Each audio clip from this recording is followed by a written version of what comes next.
Who is a quality big league pitcher. They're not all pitching that way right now, but you got New York Yankees. John McDonald with a ground ball at third. There's one. Not in time, back to first. Line drive, base hit by Josh Phelps. Cutting over is Crosby. Keeps it to a single, and he took Jeter out of second base, hurt him. And Jeter looked like he had a serious injury, but he bounced back right away. And I remember McDonald was booed here at the stadium.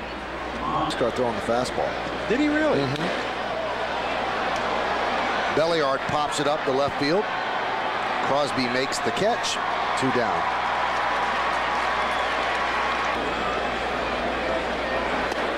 Strike 3 outside corner. Jody Garrett down looking. For the Indians in the 7th, no runs, a hit, no errors, and 2 men left at the end of 6.5 innings of play. Get up and stretch. Indians 16, Yankees nothing. Westbrook has been great. He's allowed just 3 hits to the Yankees. And there's 4. A base hit for Alex Rodriguez. And now that is not Matt Lawton out there. They've made a change. We'll try to get who that is. And the 1-2. Strike 3 inside corner, and Crosby is down looking. 1-1. Serve to right field. Backing up is Ludwig. He's there, and he'll put it away for the second out. 2-2. Broken bat. Single to right field for Ulrich. Rodriguez will round second. He'll go to third. And the Yankees have runners on the corners. 2 outs here in the 7th. Grounded toward third.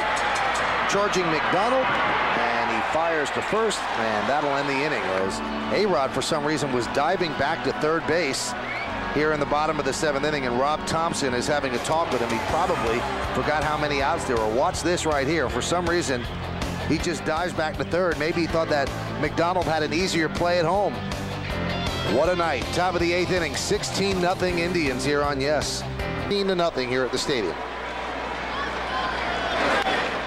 Soft ground ball to second base. Cairo's there to Ulrud, and Crisp hustling down the line.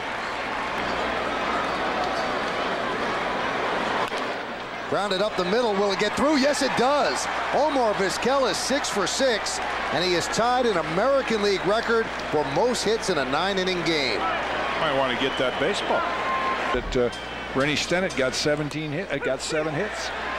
Ludwig down looking, and you were looking at the Indians in-game box score, which is sponsored by our good friends at your Tri-State Lincoln Mercury dealer. And in that line drive over the leaping try of Cairo and into right field. Victor Martinez picks up his first base hit of the night as Vizquel moves to second. He's had the best home record in baseball. Rocketed to right field, and Kenny Lofton makes the play on Hafner for the final out of the inning, and Hafner really hit that ball hard. So the Indians, no runs, 2 hits, no errors, and 2 men left on base. We go to the bottom of the 8th inning, 16-0 Indians.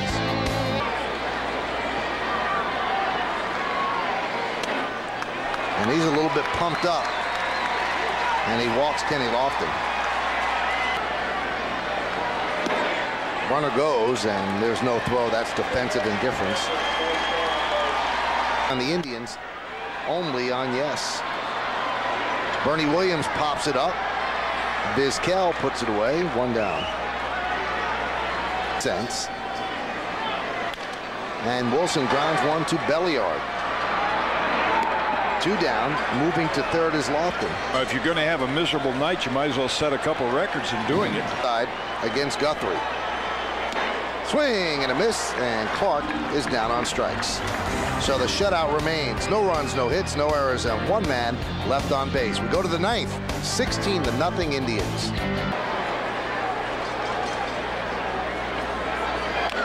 Slow roller, third base side. Loaiza off the mound, bare hands, fires, and what a pretty scoop by John Ulrud, 1 away. Well, this is where the veteran leadership really comes. But I know from being on teams where, you know, you had a lead and planned on winning, and the Phillies were a good example when the Pirates started sneaking up. There's got to be some people in that dugout that won't like it. No, but I think that a lot of times that players like Derek Jeter, you know, they begin to turn it up a notch or two, too, you know, and that's the veteran leadership and what. That's the advantage of building a 10-game lead. Jody Garrett hit one deep to right field. That ball is gone. A 3-run home run for Jody Garrett, and the Indians will now lead 19-0. And with that swing, that ensures that Omar Vizquel is going to get another at bat. Wow.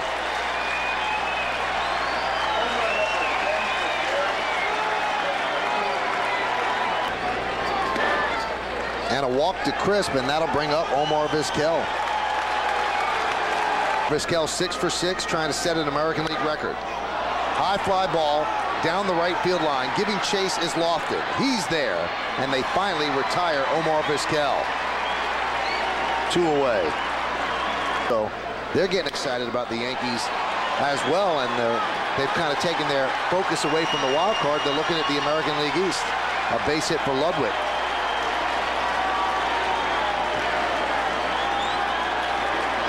I don't think anybody ever thought that the Red Sox were as bad as being 10.5 games back of the Yankees. Victor Martinez with a 3-run home run. And the Indians, adding insult to injury, now lead the Yankees 22-0.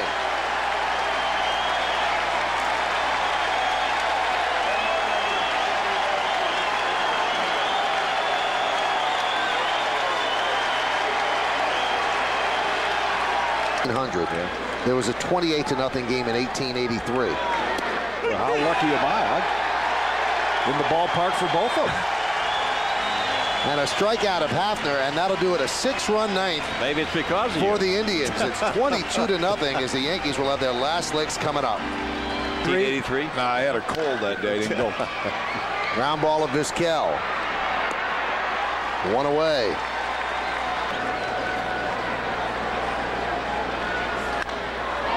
High fly ball, shallow right.